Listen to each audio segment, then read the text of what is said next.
Assalamu alaikum warahmatullahi ta'ala barakatuh. Sunana Abba Al-Mustafa wanda kuka fi sani da Abba na Abba. Ni ne shugaban hukumar tace fina-finai da ɗab'i ta jihar Kano kuma jarumi a masana'antar Kannywood. Kowa ya tashi ya ji irin yadda wannan hukuma mai albarka ta fito da wasu matakai ko kuma wasu hukunce-hukunce da ta yi ga masu ruwa da tsakinta, musamman yadda in an duba za a ga cewar mun ce mun rufe duk wani ɗakin taro ko kuma wajen bukukuwa a jihar Kano. Hakanan kuma mun haramta wata rana da aka ware wajen yin al'adar biki wai ta ƙauyawa dai. Sannan kuma aka tashi yau aka tarar da cewar mun dakatar da sanya ko kuma fitar da wasu fina-finai masu dogon zango har guda 22.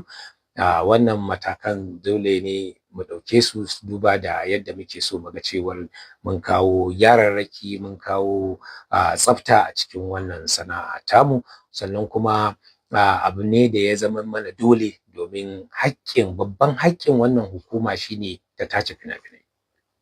Ya ilahi, idan kuma aka ce ba ta tace fina-finai kaga mun bar farilla mun komo sunna kenan. To wannan dole ne mu zo mu yi domin mu ga cewar mun fita kunyar al'ummar jihar Kano da al'ummar duniya baki ɗaya. Sannan kuma muna yi ne domin mu ga cewar ta ina za mu iya cicciɓa masana'antun nan su zamo cewar sun kai wani fage ko kuma wani mataki na ƙololuwa na nasara. Ba wai don mu takura ba, ba wai don mu ci zarafi ba, ba wai don mu wulakanta wani ba, a'a abu ne da ya zo na cewar aiki ne ya biyo ta kai, to kawai a yi shi a zo a wuce gurin a gyara domin abin da duk zai mu iya yi domin mu fita kunya al'umma shi za mu yi. Na zo na tarar da doka ta shekarar ta 24 kuma doka ce wadda kowa ya san aikin gidan nan abin kaso 90 na aikin gidan nan duka nishaɗi ne, entertainment ne. To entertainment kowa ya san cewar ya canza daga kan irin yadda aka san su shekara 24. Da shekara 24 a ɗan ƙaramin kaset ake kallon fim. Aka koma kan VHS, aka koma kan VCD, aka koma kan DVD, har ya metamorphosing ya juye ya koma kan streaming application da gidajen TV digital da aka kawo na zamani a yanzu.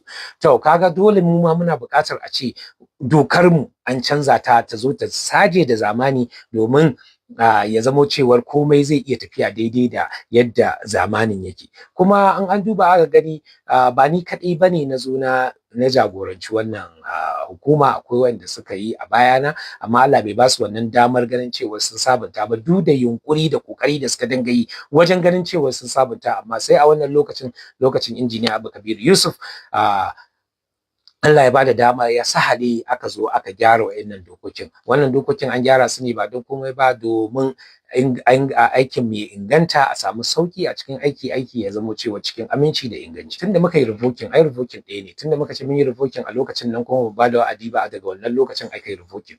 Babu wani ɗakin taro da a Kano yanzu zai operating, duk wanda ya illegal yayi kuma ya sani cewar zai fuskanci shari'a. Yawan alƙalma ai yanzu ne zamu samu data, tunda muka ce mun datse. Zo tukunna ka san irin ka'idojin hukuma kafin ka fara operating. Nan zamu samu database. Ai shine ma dabarar, shine wayen na cewa muna so mu san adadin, mu samu kididdiga na waye da waye kuma ta ina zamu iya controlling din su. Musamman na san suna da kungiyoyi, za su zo zamu zauna zamu tattauna kuma za su fahimce mu kuma za su san cewar sun dawo hukumar da ta dace da su. Sai godiya.